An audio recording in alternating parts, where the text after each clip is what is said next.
Hi, everyone, and welcome back to the Lasting Business Solutions podcast, Indy's launchpad to sustained business success, growth, and leadership. I'm your host, Renee Lucas. Really excited to be back here today with my husband and business owner, Travis Lucas. Welcome back for part two. Thank you.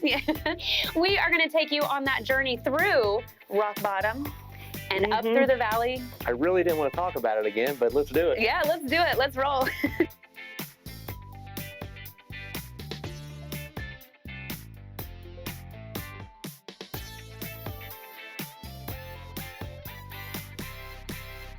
On the last episode, we talked a little bit about the first 10 years of being small business owners. Definitely a few joys in there, but for us, there was a lot of hardship, a lot of long hours. Yeah, I think the joy, when you say joy, I think it was just, well, we owned a business. Well, yes. Yeah, I mean, there is like this stigma that you get like, oh, I'm a business owner. Yeah, I'm like, I can. It's overrated. Yes. Okay. The first 10 years were definitely overrated. The first 10 years were overrated, yes. In the first episode, we were digging our way down to rock bottom, but I don't think we had actually reached it yet. Yeah, they talk about digging 6 feet down. Yeah. We were below that. Yeah, we were like 10. Yeah, we needed a ladder to get out. I know. So, I think for me, I had this moment of, I don't like what I do. I don't like who I work with. I don't like our business. I got to a point where I just literally dreaded every day, like waking up and doing this again. Yeah. And so for me, it really affected my mood. It affected my well-being. It affected my health.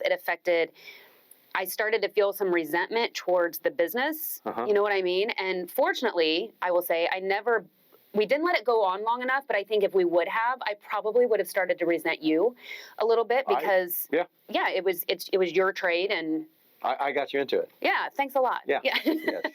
But I think, thank goodness we didn't let it go on. Yeah. But that was rock bottom for me. It's just this moment of like, I don't even like you. I don't even want to be here. I don't like our business. I don't like what we do. I don't want to go do this today.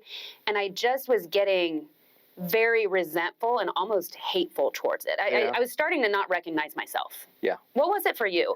A lot of the times driving down 465 on the north side, there's a mountain bike trail called Town Run.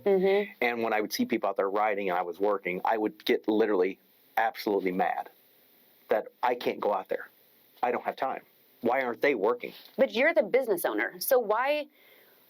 I mean, I would say I would challenge that and be like, but you could have. You're the owner. You could have said, no, I'm not going to work tonight. I'm going to go ride my mountain bike. Why didn't you? Honestly, I don't know, other than I felt like I had to do this job. I had to keep going. To where I got resentful of, why the hell am I working this hard? Yeah. For nothing. Yeah. And I felt like we had nothing to show for it. Zero. We could tell people we were doing great. Yeah. I mean, we had things.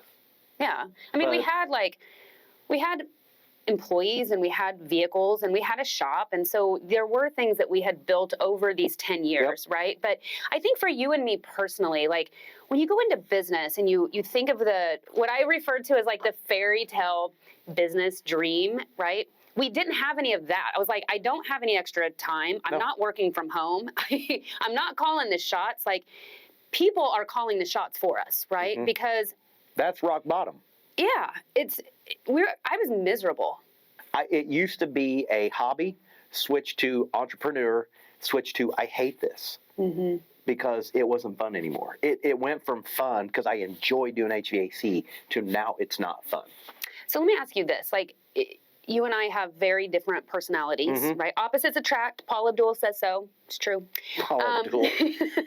Wow. But I think too, like when we think about how different we are, I'm the one that really led the way in saying, we're either going to make a change and figure out how to do this differently, or I'm out. I'm not doing this anymore. Do you think if I hadn't gotten to that point, would you have just continued on, or do you think you would have quit, or like what do you think? I'd have kept going and been mad the rest of my life, probably.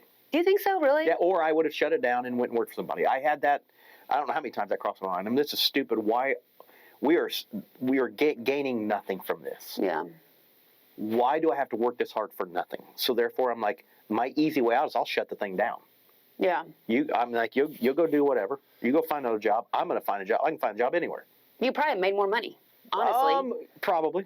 Honestly, Yeah. like, yeah, being So like, yeah. the rock bottom part, it pushed us to the point where we had to make a drastic change. We had no choice. Yeah. You know, we had mentioned in the last episode that we had slow growth over these 10 years. And so by the time we got 10 years in, we were doing about $1.8 million in revenue. We had 10 employees, so there was 12 of us total.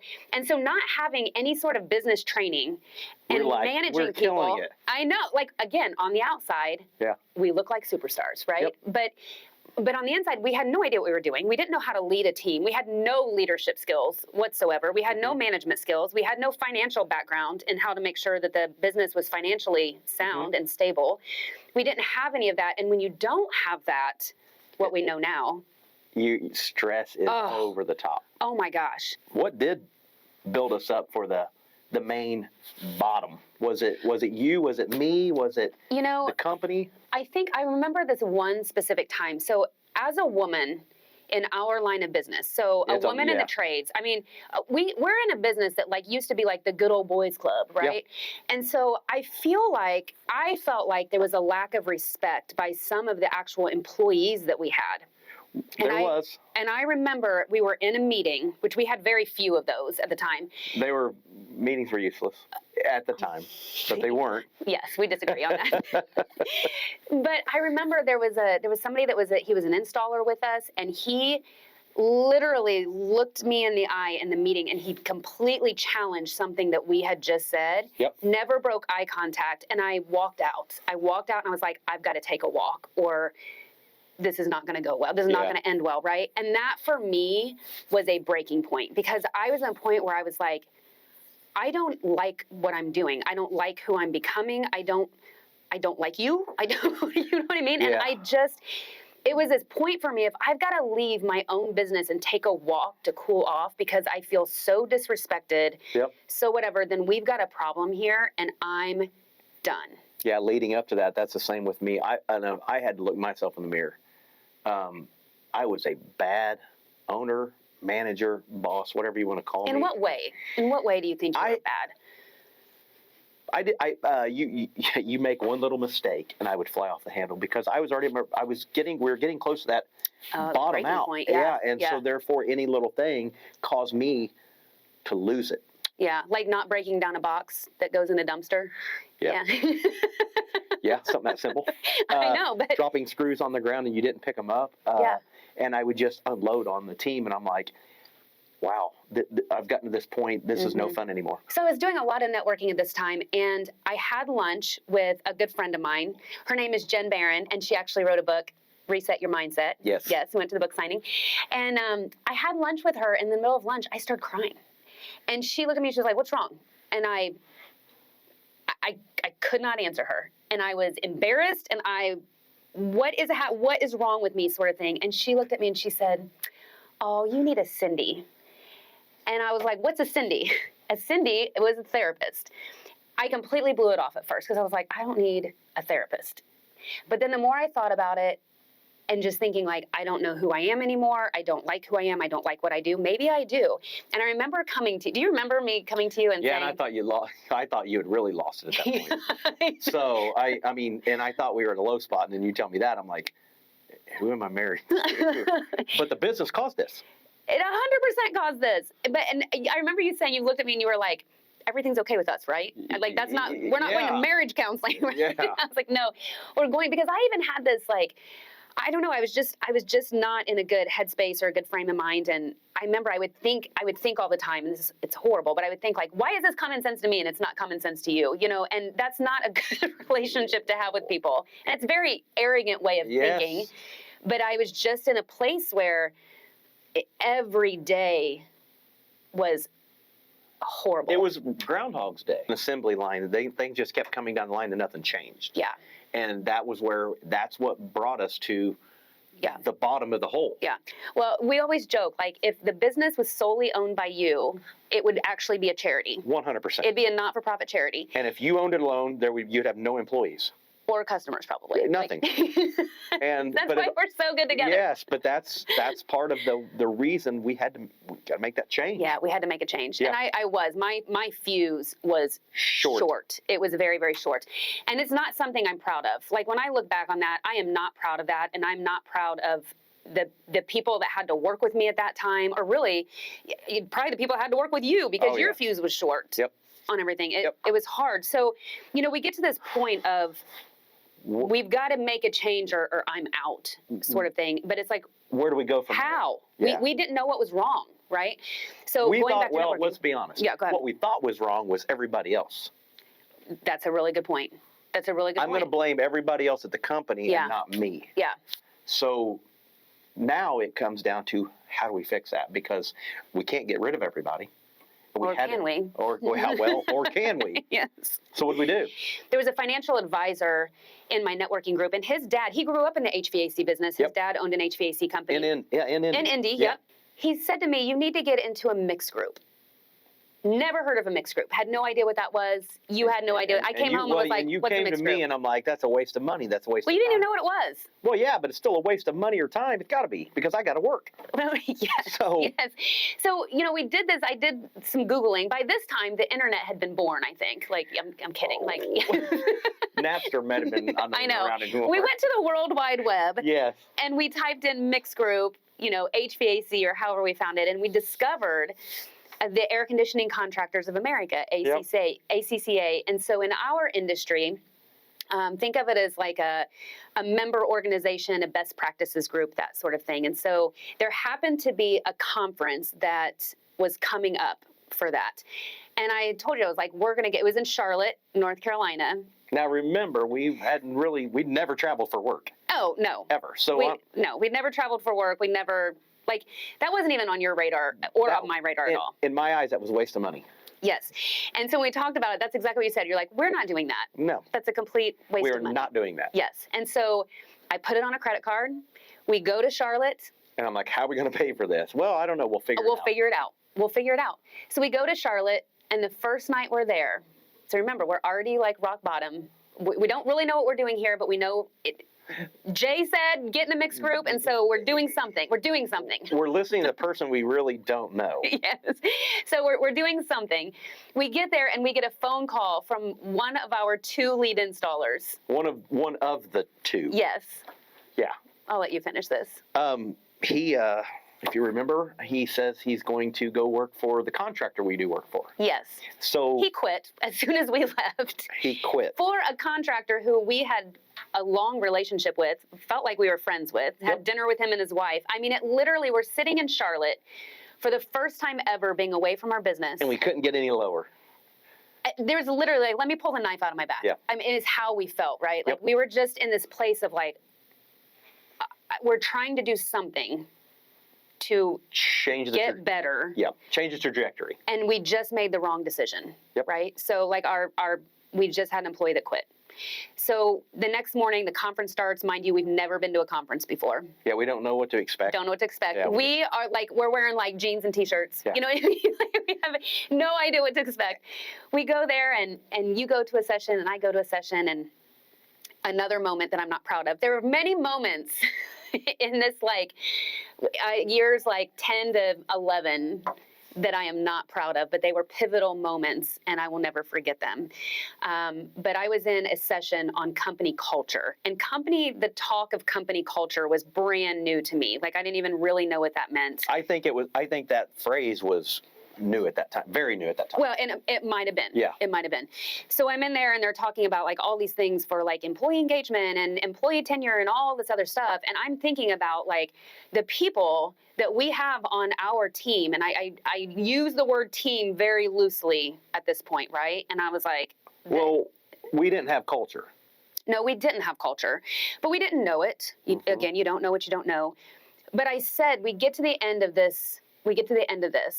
Yep. And I raised my hand, and I said to the presenter, I said, I call bullshit on everything that you just said, and here's why. And I word vomited all of the stress and the low points and everything in this classroom again, not proud of that was moment. the first shovel of dirt out of the hole. Yes, because after that, the number of contractors that came up to me and said, I've been there. My name is so-and-so. I'm out of wherever. I've been there. Look me up in happy hour, right? I walked out of that conference with 2 books, E-Myth and Traction.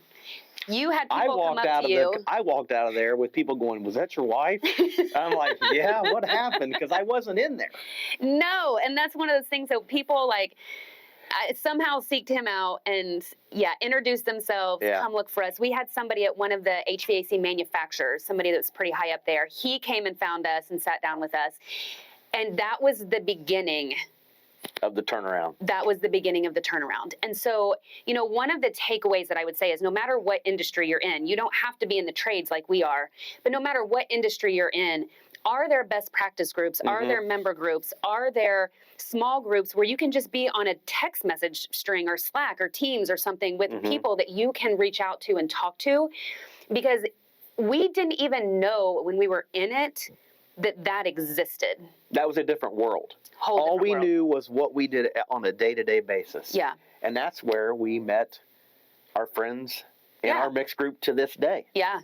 So there's 2 contractors that we started a mixed group with because there wasn't one that was a great fit for the 3 of us. So we started it within ACA. And to this day, we are still in a mixed group together. The mixed group has like 10 contractors or so. And we've all grown. Yeah, we've all grown. But that was really like going back to that. When we left there, we had the phone numbers of all these other contractors. That was the very first time ever that we said, oh my God, other people have been through what we're going. They have this problem that we have. Yeah. And remember, I was guarded. I'm not going to give any information out. Oh, no. We had nobody to lean on in Indy. No. We had nobody to ask questions to. No. So this was a different world that I said, holy cow, this exists. Yeah. And now there's a light, a really small light at the end of the tunnel. I remember leaving there. The stress that we had and the anguish and the tears that we had, and because our one guy had quit, a little tiny bit, it's like that tiny light that you said, a little tiny bit of that lifted before we left there. And it was just knowing that there's this whole other world out there. And there is for small business owners. Like there could be another small business owner in catering or whatever the thing would be. It does not matter. Any industry. I guarantee you and I would have things in common. Yeah. And we would have experiences that are shared, even though our industries are different. Yep. The world of small business, the problems are the same. It doesn't matter. The problems are the same. The issues are the same. Yep. And you're not alone. Employees are employees. Owners are owners. Cash is cash. It doesn't matter. Business runs darn near the same. We just have different things we sell. Yeah. So coming out of this conference, and I tell you what, it was like a fire hose to the face. Like there was so much information. We were so overloaded. Oh my God. So one of the things that I feel like we learned at the conference is that business owners have to make hard decisions. And so I came back fully prepared to make some hard decisions. And some of that was in the team that we had, right? We knew that really we didn't have the right team to be the business that we wanted to be, right? At this time, we were having problems with attendance. We were having problems with gossip. We were having problems with quality of work. It's like sometimes people would be on their A game and sometimes they'd be on their D game, right? And so the consistency of what we wanted just wasn't there with the team that we had. And it's not to the fault of anybody's. I mean, we chose these people, but we were really hiring at a time to just put like butts in a seat.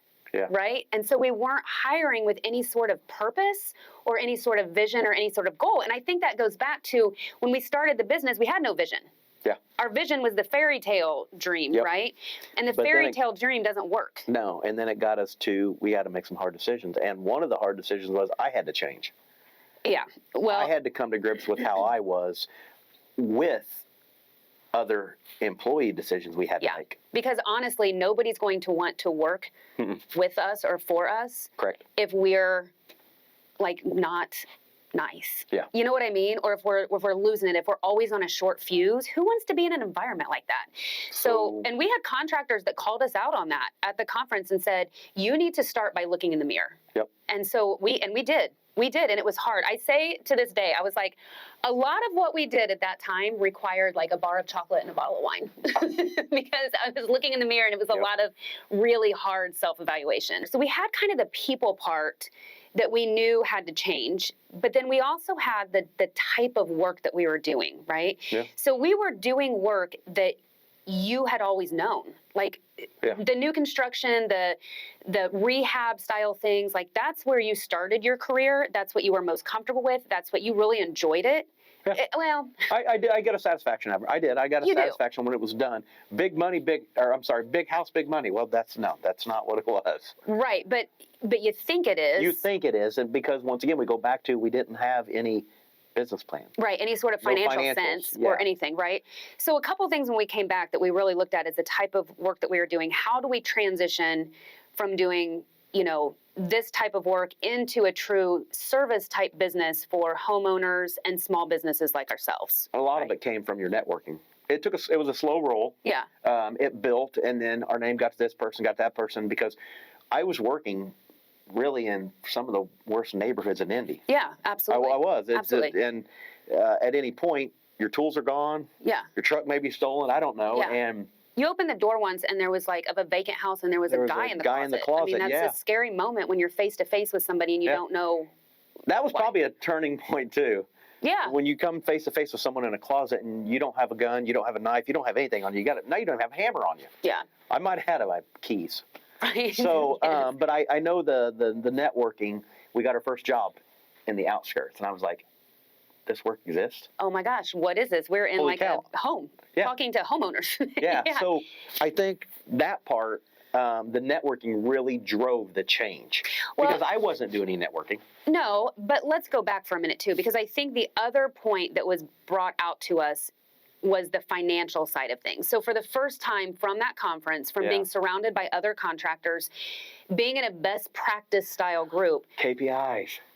That word. And I'm in the back going, what's a KPI? I know. That's what I was like. I had my, it was like, I'm just going to close this now. Close that. I'm going to sit in the very back because I have no clue. I'm like, I felt like an idiot. You do. You feel like an idiot in front of all these people who you feel like are so much smarter than you, so much better than you, so much more successful than you. And you do. You feel like an idiot sitting there, or like imposter syndrome, like you're a poser, right? Like I don't belong here. So okay. We took that away.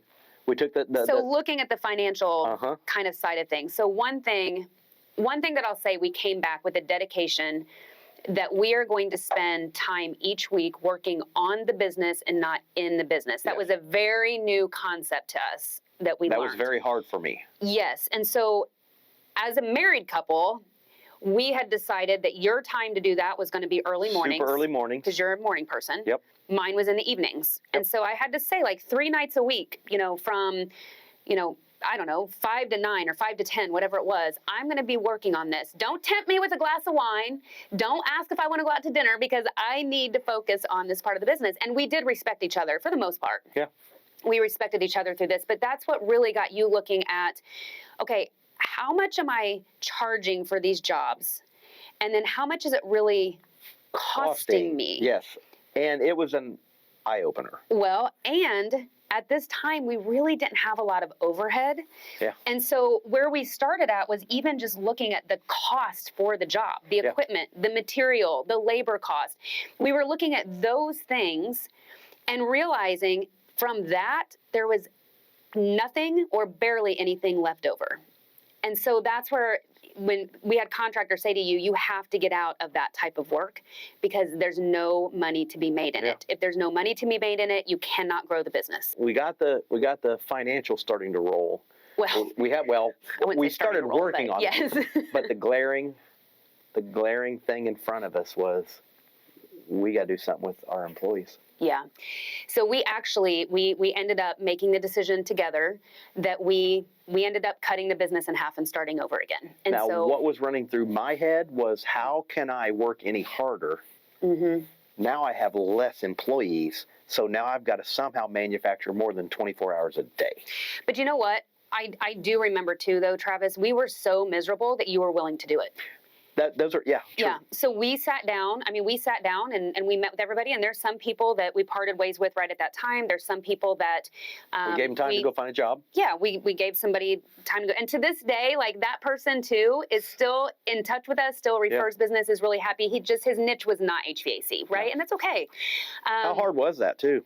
Because I don't care how bad I don't care how bad a person is. When you have to let them go, it hurts. Sucks. Yeah. It really sucks. It's the hardship of being a business owner. You know, not too long ago, I had heard something that was like, 95% of the business can technically run without you, but the 5% that makes you a strong business owner and leader are those really hard decisions that nobody can make but you, right?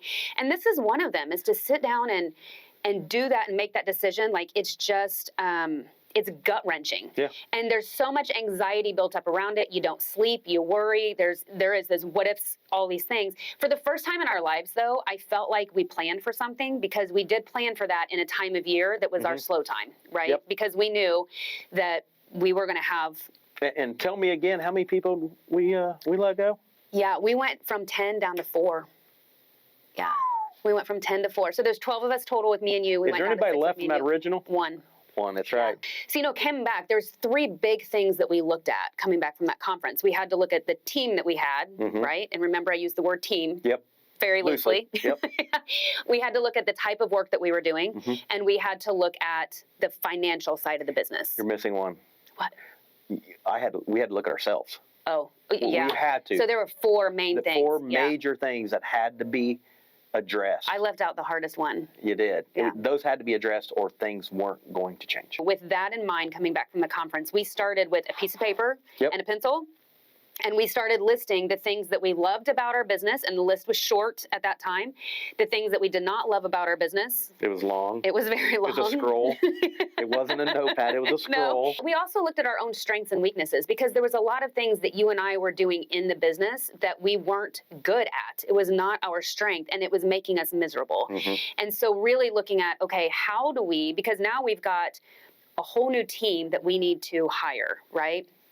We've got to make sure, number one, that we get the right fit. So what do we want? And this is where, for the first time ever, core values, a purpose, a vision started come into our lives. We started to take it seriously. Yeah. Yeah. Well, we had to.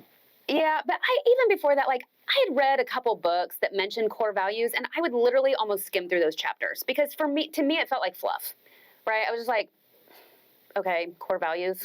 Okay, next page. I need the page where, like, we can make some money or something, right? Yeah, I need to make some, yeah.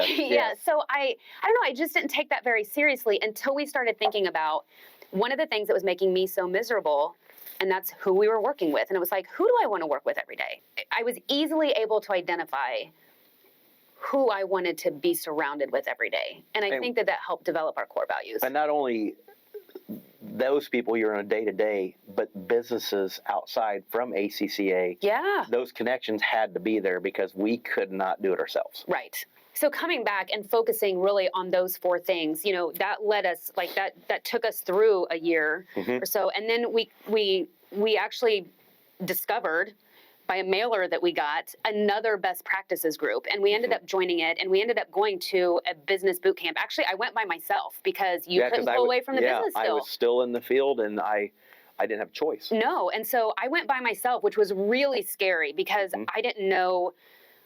I didn't know what I was doing. We go back to poser, imposter. Yeah.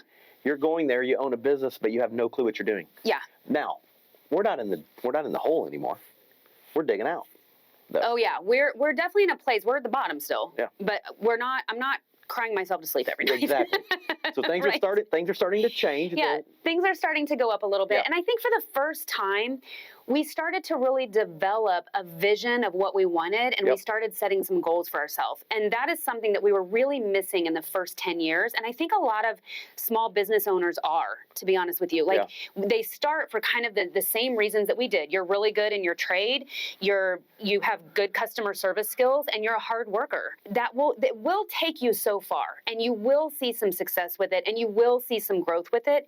But you will also see a dead end that approaches, and it's like all of a sudden, that dead end, it's like it approaches really fast, right? It's like you're fine, you're not fine, bam, you hit a wall. Yeah. And it's hard Yeah. to be there. So going back through there now, the start of this, understand that we were still spending, we were in the day-to-day every single day. So our evenings and our mornings were spent on working on the business. But the one thing, the biggest thing that I would want people to take away from this is if you don't implement what you've learned, and this is where we were starting to learn from people between ACA and between Service Nation Alliance and all the conferences that we had.